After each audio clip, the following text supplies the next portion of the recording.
Assalamualaikum warahmatullahi wabarakatuh. Salam guru penggerak. Pada kesempatan kali ini, saya membahas eksplorasi konsep refleksi diri tentang pemikiran Ki Hajar Dewantara. Yang pertama, intisari pemikiran Ki Hajar Dewantara tentang pendidikan.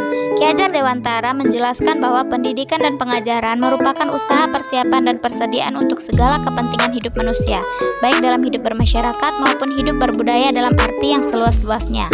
Lalu menurut KHD, pendidikan adalah seluruh daya upaya yang dikerahkan secara terpadu untuk menciptakan manusia Indonesia yang beradab, maka pendidikan menjadi salah satu kunci utamanya. Adapun tujuan pendidikan menuntut segala kodrat yang ada pada anak-anak agar mereka dapat mencapai keselamatan dan kebahagiaan yang setinggi-tingginya, baik sebagai manusia maupun sebagai anggota masyarakat. Oleh karena itu, sebagai seorang pendidik, kita hanya dapat menuntun tumbuh atau hidupnya kekuatan kodrat yang ada pada anak-anak, agar dapat memperbaiki laku, bukan dasarnya hidup dan tumbuhnya kekuatan kodrat anak. Nah, pada kesempatan kali ini saya menjelaskan Ki Hajar Dewantara mengibaratkan peran pendidik sebagai seorang petani atau tukang kebun, di mana anak-anak ini seperti biji tumbuhan yang disemai dan ditanam di lahan yang telah disediakan.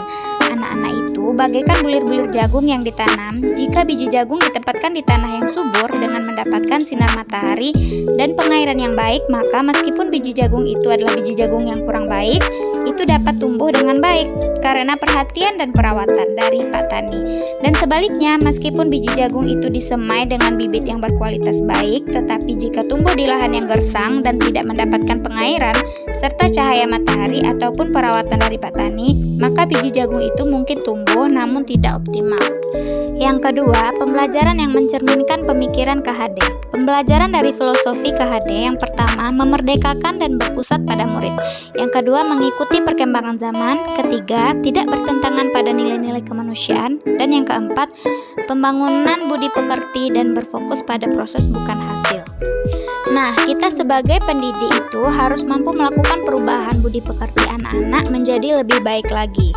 Menurut KHD, budi pekerti diartikan sebagai perpaduan antara cipta, kognitif, karsa, afektif, sehingga menciptakan karya psikomotor. Pendidikan harus mampu mengubah budi pekerti peserta didik menjadi lebih baik. Yang ketiga, filosofi KHD dapat terwujud jika guru bersifat among sesuai dengan semboyan atau trilogi Ki Hajar Dewantara. Pembelajaran sesuai dengan kodrat alam dan kodrat zaman. Dan yang terakhir, kemerdekaan dalam memilih metode pembelajaran dan evaluasi. Yang keempat, konsep pemikiran KHD di kelas yang telah saya lakukan.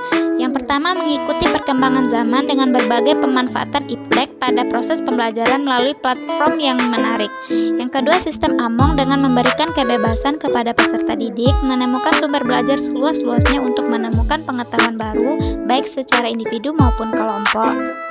Nah, itulah dia Bapak Ibu refleksi diri saya tentang pemikiran Ki Hajar Dewantara. Semoga kita semua menjadi guru yang dapat memerdekakan siswa kita. Salam guru penggerak. Wassalamualaikum warahmatullahi wabarakatuh.